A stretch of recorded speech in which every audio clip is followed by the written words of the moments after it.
Hello, my name's Kayla. I'm 38 years old. I'm a mother to a deaf-mute child and I love her dearly. However, my mother-in-law wasn't the biggest fan of Sierra's disability, to say the least. And she did the worst thing at my daughter's birthday a few months ago, and I want to share that incident with you. Let me first introduce you to my husband, James. James and I met in college. We were in our junior year when we met and we got along great. We decided to give dating a shot, and before we knew it, we were in love. We remained together for the next 7 years. I know usually people get married after dating for 3 to 4 years, but James and I were too focused on our careers to think about marriage.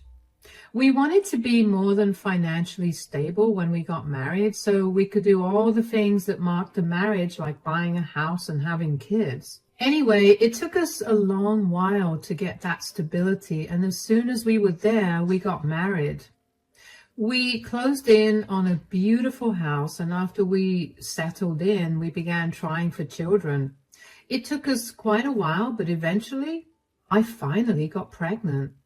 We were ecstatic, and even though I was on the scale for a risky pregnancy, James and I were hopeful that everything would be normal. I made sure to study up on what's best for a healthy baby and followed a very healthy lifestyle for 6 months of my pregnancy. It wasn't an easy pregnancy at all, though. I had a large number of issues crop up due to it, and I was at risk for diabetes as well. Every day was painful, but I powered through. But then one day my blood pressure spiked too high and I had to be induced into labor. If I hadn't been induced, my baby would have died, and James and I did not want that. However, things only went further sideways, so I was rushed into the operation room for an emergency C-section. I lost a lot of blood that day, almost died, but thankfully the doctors and nurses worked really hard to stabilize me. Since my daughter was born very prematurely, she had to be put in the NICU until she was healthy enough.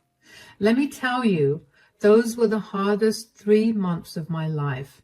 I cannot even begin to tell you how much of a nightmare it was to wake up every day wanting to hear the sound of my baby, but only waking up to a silent house.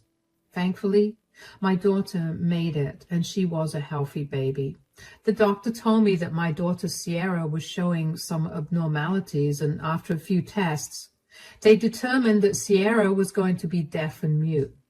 Her ears and vocal muscles didn't have enough time to develop properly, but the doctor told me that they could still conduct tests every few months to see if she could get an implant to hear. Truthfully, I didn't care about that at the time. I was just overjoyed that my baby was healthy and alive. It took a while for James and I to recognize signs of distress and such in Sierra, but we did it. Caring for a deaf and mute baby was something I was not prepared for at all. But I loved my child so fiercely that I knew that I'd do whatever it took to raise her right. Anyway, James and I took 2 months to ourselves and didn't let our families meet Sierra. We wanted to spend as much time as we could just bonding with Sierra before we'd be swarmed by the rest of our families. When we finally let our families meet Sierra, the last person to meet her was my mother-in-law, Celine. James and I had a complicated relationship with Celine, to say the least. She always had to have her way with things, and if she didn't get it, she'd force her way to it. James is the youngest of 4 brothers, so he watched his mother raise all of them by herself. And he had a lot of respect for her.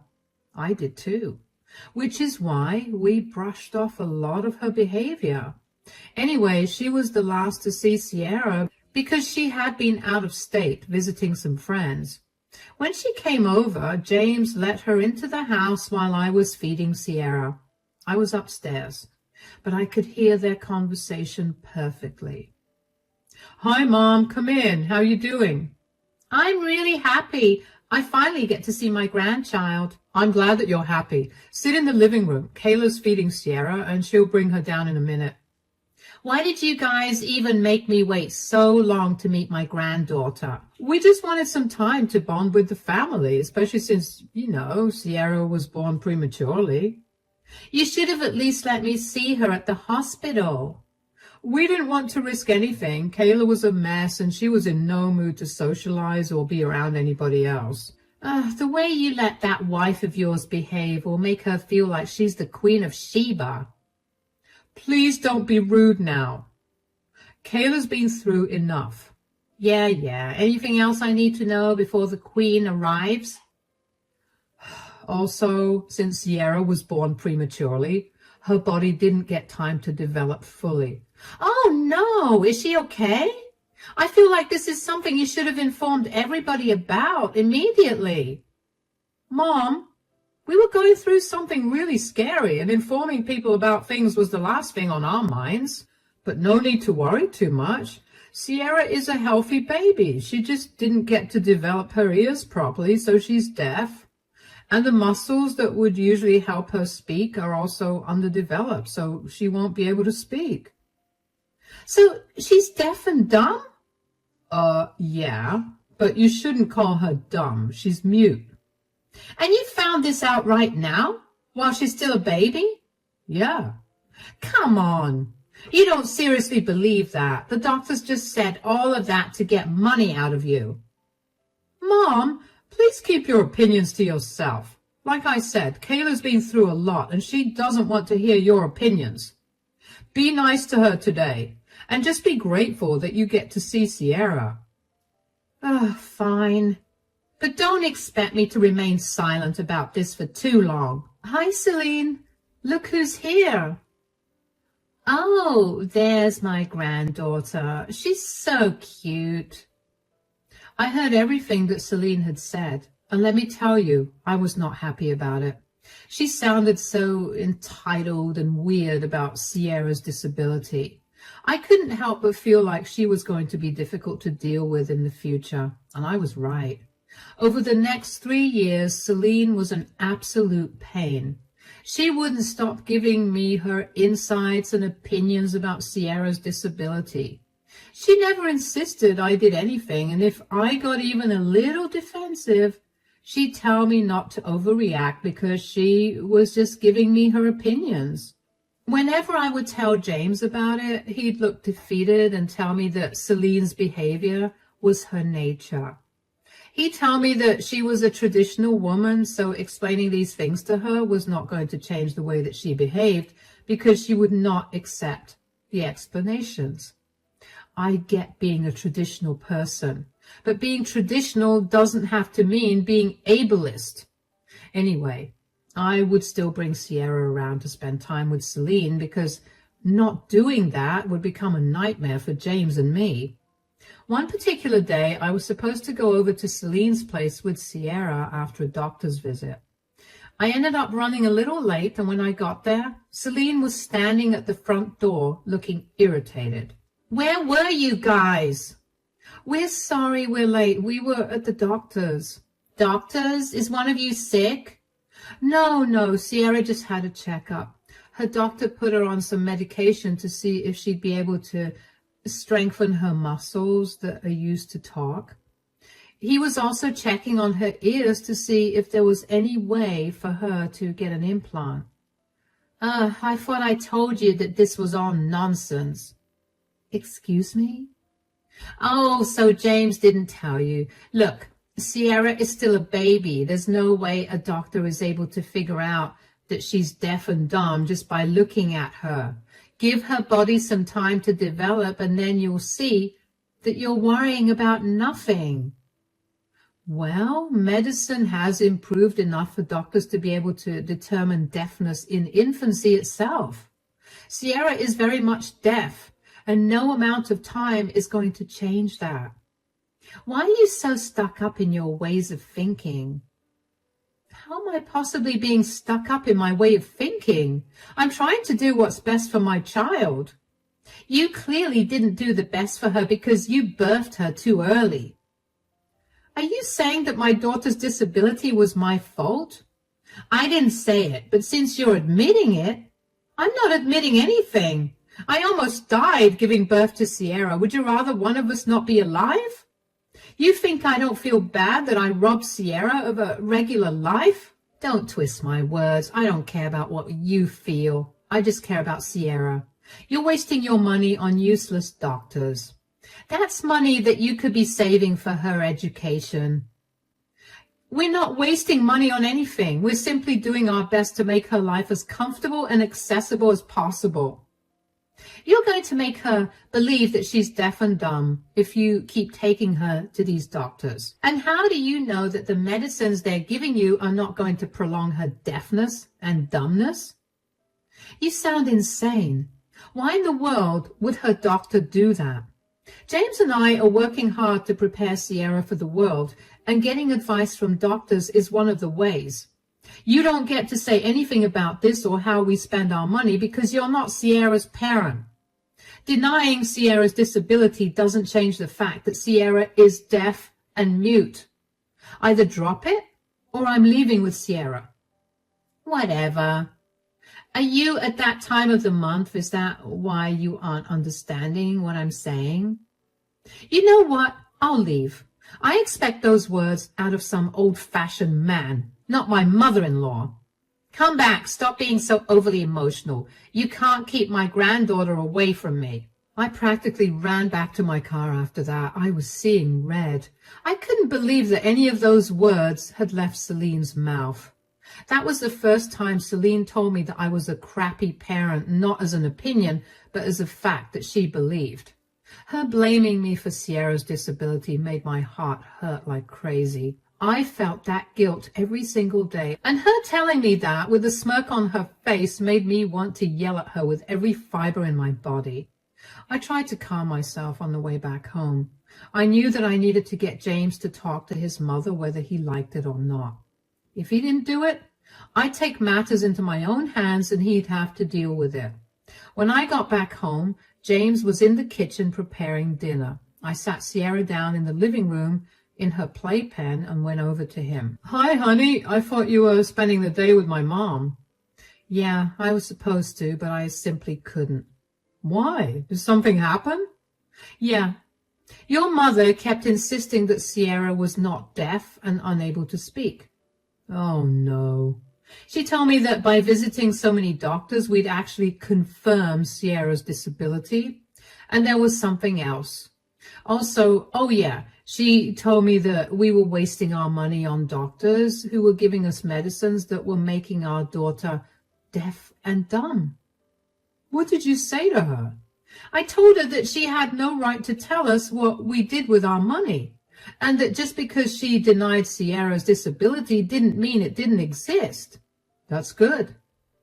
Is that all you have to say? Your mother insulted us and our daughter, and all you have to say is, that's good? I don't know what you want me to say. You can't be serious. Do you want me to call my mother and tell her that she's wrong? You know my mother, and you know that that call will not go over well.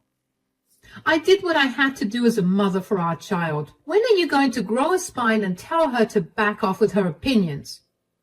Kayla, you know how my mother is. This again?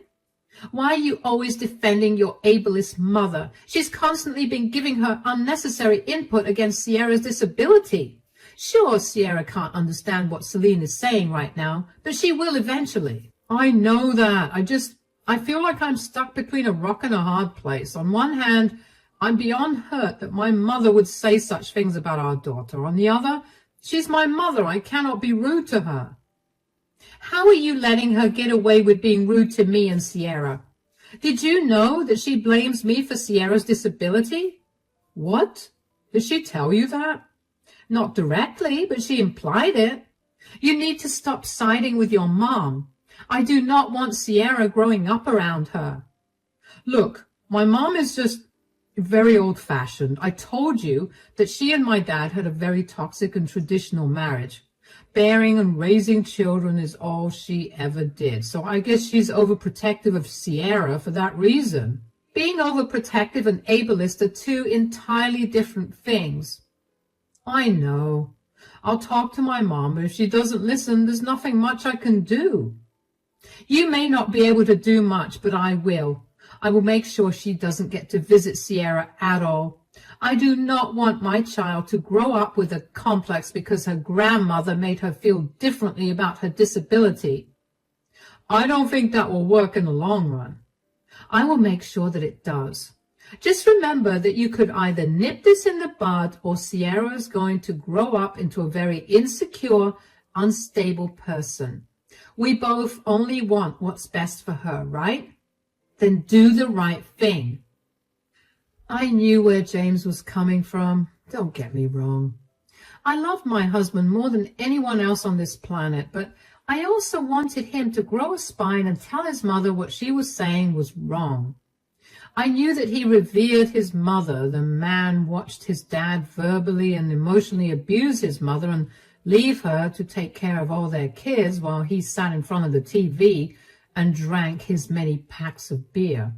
I also appreciated everything Celine did to raise 4 great guys, but that did not excuse how she was so crass with Sierra. James stayed true to his word and spoke to his mother about her language, and she took his word seriously. I knew that was going to happen because she valued her kids way too much, so unless one of them spoke up, she was never going to listen to anyone else. But she only changed her behavior for a few weeks before she reverted to her ableist ideals. She kept telling me that Sierra was not deaf or mute, and she would pressure Sierra to talk every time we left alone with Sierra for just a minute. Sierra always felt so distressed around Celine, so I began to make sure that she was never left alone for even a second with Celine. James would keep talking to Celine about her behavior, and she would change only for a short while before reverting to her usual self. James never had the heart to let go of his mother, and even though I had an issue with it, I kept silent. I resorted to protecting my daughter in every way possible. This went on for years, and then when Sierra turned 10 years old, we decided to throw a big party for her. We invited family and all of Sierra's friends from school, and we held it in the late afternoon. Since the family was involved, we had to invite Celine. Thankfully, Celine was very well behaved during the party. She had James communicate with Sierra using sign language for a while, and from what I could see, Sierra seemed happy. After the party ended and everyone left, James went out to get our last present for Sierra. During that time, Sierra and I sat down to open all the presents she got. She got a lot of lovely presents, and she looked like she was over the moon until we opened Celine's present. It was the most garish set of earphones I've ever seen, with an attached mic piece along with the book titled How to Improve Your Hearing for Dummies. Sierra immediately began crying, and I was beyond mad. I tried my best to calm Sierra down, but she could not stop crying. She threw away all her presents and ran to her room. She shut her eyes so that she wouldn't be able to see me sign, and kept crying. I called James as I was trying to calm her down because I could not manage my anger either. Hi, honey, is everything okay? No, you need to do something about your mother. I've kept silent for too long, but this is it. You need to do something. What are you talking about? What did she do? Do you know what she gifted Sierra? She gave her a pair of headphones and a book titled How to Improve Your Hearing for Dummies. What? Sierra won't stop crying, and she feels really bad. You know how long it took for her to come to terms with her being different from everyone else. This is beyond disgusting on your mother's part. I agree. I can't believe she would do such a thing. Really? Because she's constantly been tormenting Sierra, and every time I tried to stand up for her, you'd come in and tell me that your mother was too stuck in her ways to realize what she was doing wrong. I know. I'm so sorry for that. I should have nipped her behavior in the bud. I can't even get Sierra to calm down, James. It's like no matter what I try to say, it's not getting through to her. She's just sitting in her room with her eyes shut, crying. I'm so sorry. You know what? I'll be home soon. I'll call Mom with you sitting next to me, and I'll give her a piece of my mind. Yeah, but before that, we need to calm Sierra down. I knew my mom was a little mean, but this goes beyond anything I could have ever imagined coming from her. Honestly, I didn't expect this from her too. I should have known there was something wrong with the way she was so well behaved during the party. I promise I'll make this right for Sierra and for us. What are you even going to say to your mom? You know she will only listen to you for a few weeks at best. Eventually, she'll go right back to bullying Sierra. I know. I have an idea of what I want to do. In all honesty, I should have done this from the start, but I'm going to hit her right where it hurts. Nobody makes my baby girl cry like that and gets away with it. I'll apologize to Sierra for the rest of my life for putting her through this. Okay, I'll do my best to calm her down. How long will you take to get back? I'm already sitting in the car, so I should be home in 10. All right, I'll see you soon. Drive safe. Yeah, I'll be there soon. Bye. I never mentioned it before, but Sierra did end up growing up with a complex about her disability. No matter how much I tried to shield her, Celine still managed to have an impact on her. Not a lot, but enough to frustrate her further. Sierra struggled to cope with her classes and simply couldn't understand why she was not like everybody else. When she was 5 years old, she'd have meltdowns every so often about it, and it would break my heart to see her that way. It took James and me a lot of time and love to get her to understand her disability and to make her feel comfortable with herself. What Celine did with her gift was bring all that hard work crumbling down. James came back home in less than 10 minutes, and he practically flew through the door. Sierra had calmed down significantly, but she was still crying and hiccuping. James gently nudged her to sit up and got her to open her eyes. He too was crying, and he kept apologizing to her. Seeing her dad crying alarmed Sierra enough to get her to stop crying and tell her dad that she forgave him. The three of us then spoke about Celine's gift and how what her grandmother thinks of her disability was not a reflection of it at all. We shared a hug, and even though Sierra was still feeling down, I knew that she would be fine with some time. And then James showed her the gift he'd gone to the store to buy, the doll that she had been wanting for a long while. That cheered her up significantly, and I was glad about that. We had dinner together, and after we tucked her up in bed, James called Celine. I sat next to him and listened to the call. Hello? Hi, Mom. Are you home right now? Of course. Why? Okay, I needed to talk to you about something. Yeah? What is it? So we just opened all of Sierra's presents. Did she like my present? Are you kidding? What? I thought it would be nice. She'll finally be able to take some proper advice instead of you and Kayla constantly coddling her. You guys keep reinforcing her being deaf and dumb. That's why she can't make any improvements. I have explained to you countless times that Sierra can't hear because she didn't have time to develop in her mother's womb. Her body quite literally doesn't have the faculties to perceive sounds or help her speak. That's a load of hogwash, and you know it. You just need to add a few drops of the essential oils I recommended. What is wrong with you?